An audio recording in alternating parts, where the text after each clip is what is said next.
থেকে বালুরঘাট পৌরসভা এই 38তম পুষ্প প্রদর্শনী প্রতিযোগিতার আয়োজন করেছে, যেখানে বালুরঘাট পৌরসভা এলাকার বহু মানুষ যদি তৈরি করা ফুলের টব, ফুলের চারা নিয়ে এই পুষ্প প্রদর্শনী এবং প্রতিযোগিতায় অংশগ্রহণ করে।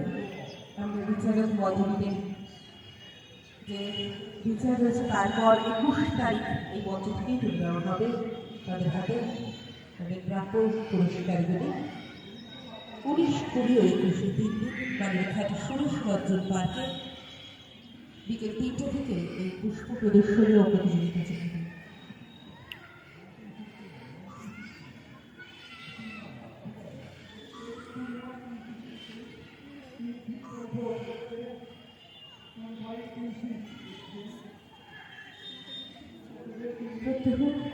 দুপুর 2টো থেকে রাত্রি 8:30 পর্যন্ত এই পুষ্প প্রদর্শনী ও প্রতিযোগিতা চলবে বালুরঘাট সুরেশ রঞ্জন পার্ক প্রাঙ্গণে।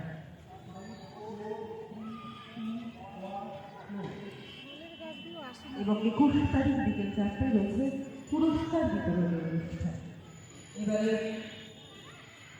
জি এবং শীত তাণ্ডব পরিবেশনায় ব্যর্থ করে।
আবারও রেখে দেবো আরও একটি উপস্থাপনা, তারপর কয়েকজন কাছ থেকে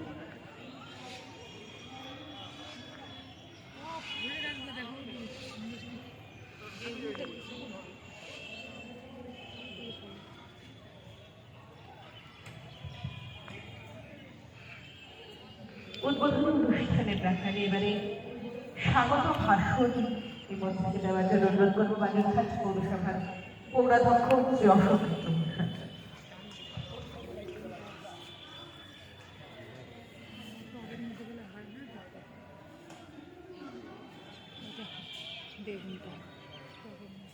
নমস্কার। বালুরঘাট পৌরসভার পক্ষ থেকে প্রতি বছর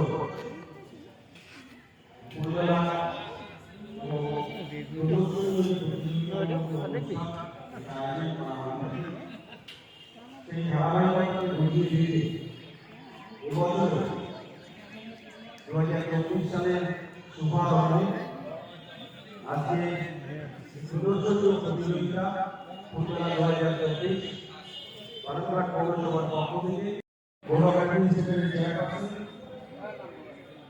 আমাদের সকলের শিক্ষক অভিভাবক উপস্থিত রয়েছে বালুরঘাট পৌরসভার অফিসার সহ আমার সহকর্মী বালুরঘাট পৌরসভার সকল এক্সিলেন্সগণ এবং সকল কাউন্সিলরগণ, আমার সহকর্মী সকল কাউন্সিলরগণ, বিশিষ্ট সমাজসেবী সুমনবাবু সহ সকল সম্মানিত অতিথিবর্গ রয়েছে এবং এই পুষ্প প্রদর্শনী এবং এই ফুলমেলাকে অসংখ্য অসংখ্য ধন্যবাদ জানাই যে আপনারা খুব সুন্দর পরিবেশের মধ্য দিয়ে এবং বালুরঘাটের প্রচুর ফুল প্রেমী মানুষ যারা বাড়িতে কেউ বা নার্সারি করে, যারা বছরের প্রতিটা দিন ফুল নিয়ে ভাবেন এবং বিভিন্ন ধরনের ফুল তারা চারাগাছ সহ বাড়িতে সেগুলোকে যত্ন সহকারে তারা একটা দিন অপেক্ষা করে যে বালুরঘাট পৌরসভার এই ফুলমেলা প্রাঙ্গণে সেগুলোকে প্রদর্শনী করবে, সেগুলোকে কালেকশন করা।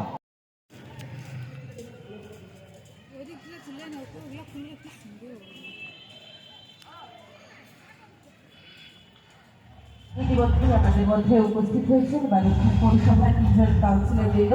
তাদের আমি বরণ করে নেওয়ার জন্য অনুরোধ করবো। বালুরঘাট পৌরসভার কর্মীদের আমাদের মধ্যে উপস্থিত হয়েছেন কাউন্সিলর দীপান্বিতা সিংহ মহাশয়া। তাকে বরণ করে নিতে অনুরোধ করবো। উপস্থিত হয়েছেন